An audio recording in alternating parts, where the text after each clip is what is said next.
अस्सलाम वालेकुम dear students, कैसे हैं आप। उम्मीद करता हूं कि अल्लाह ताला की फजल करम से आप पे राज़ी खुश होंगे। Dear students, associate degree art part 2 की जो इंग्लिश है, इसमें जो नावल है the old man and sea, जिसको लिखा है अर्नेस्ट हेमिंगवे ने, आज उसके ऊपर मेरा जो 8वां लेक्चर है वो होने जा रहा है।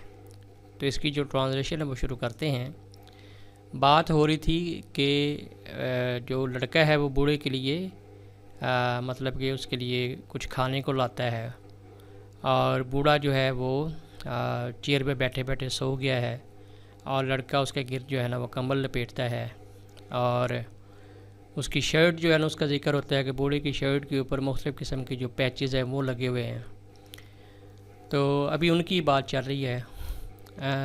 They are faded to many different shades by the sun. Faded का मतलब होता है कि मुख्तलिफ रंग निकलना। वैसे तो इसका मतलब होता है ना मुरझा जाना। Faded to many different shades का मतलब है कि मुख्तलिफ रंग निकलना, जिसको हम कहते हैं रंग बदलना। यानी मुख्तलिफ किस्म के जो पैचेस थे वो लगे हुए थे, और जब उसके ऊपर सूरज की शुआ पड़ती थी, जो कि खिड़की से, उस झोंपड़े की खिड़की से जो है ना वो सूरज की शुआएँ अंदर आ रही थी, तो उन पैचेस से, पेवंदों से मुख्तलिफ़ किस्म की जो रंग हैं वो निकलते, मतलब कि उनके रंग बदलते थे। The old man head was very old, दो उसका जो मतलब कि हेड था, माथा था, सर था, वो काफ़ी बड़ा था।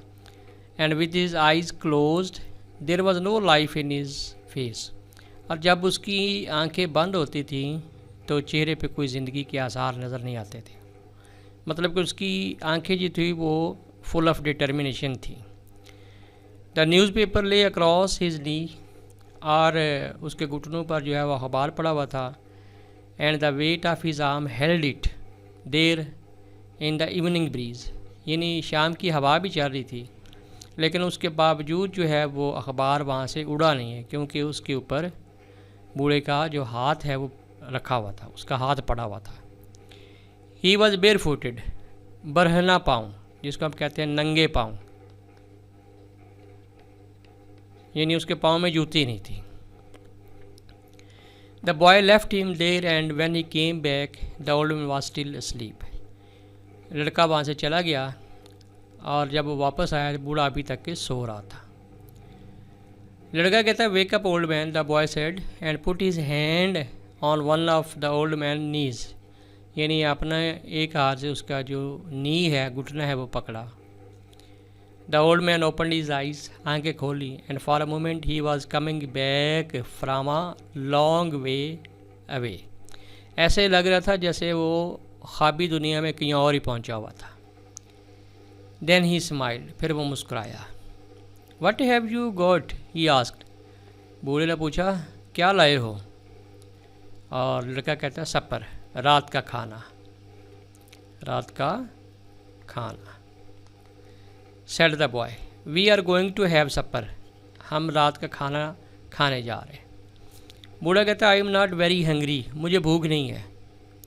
कम ऑन एंड ईट, और लड़का कहता है नहीं, आइए कुछ खा लीजिए। You can't fish and not eat, अगर आप खाओगे नहीं तो मछलियाँ कैसे पकड़ोगे। I have, the old man said getting up, चलें खा लेता हूँ। And taking the newspaper and folding it, then he started to fold a blanket, फिर उसने ब्लैंकेट को जो है वो फोल्ड करना शुरू कर दिया। Keep the blanket around you, the boy said, क्योंकि लड़का बहुत केयरिंग है बूढ़े के हवाले से, वो कहता है नहीं, कंबल ओढ़े रखो। You will not fish without eating while I am alive, जब तक मैं ज़िंदा हूँ ना तो तुम भूखे जो है वो फिशिंग के लिए नहीं जा सकते। Then leave a long time and take care of yourself, बूढ़ा जो है वो तमस्खराना अंदाज में कहता है, तो फिर ठीक है, मेरा इंतज़ार करते रहो। The old man said what are we eating, फिर कहता है हम क्या खाने जा रहे हैं। ब्लैक बीन्स एंड राइस, काली फलियाँ और चावल। फ्राइड बनानास, और भुने हुए केले। एंड सम स्ट्यू, स्ट्यू का मतलब है ये फ़िश की किस्म है, ठीक है ना, एक किस्म की मछली। The boy had broad them in 2 decker metal container, यानी जिस तरह कहते हैं टिफ़न में हो जिसके 2 खाने बने हुए थे। फ्राम द टेरेस, कैंटीन से वो ये खाना लाया था। The 2 sets of knives and forks, और उसके साथ छुरियाँ कांटे भी थे, चम्मच भी थे, स्पून्स वाले। In his pocket with paper napkin wrapped, जिसको पेपर नैपकिन में लपेटा हुआ था, यानी टिशू में, आप कह रहे कि टिशू में लपेटा हुआ था। यानी वो छुरियाँ कांटे और जो चम्मच थे वो पेपर नैपकिन में लिपटे हुए थे और लड़की ने उसको जेब में रखा हुआ था।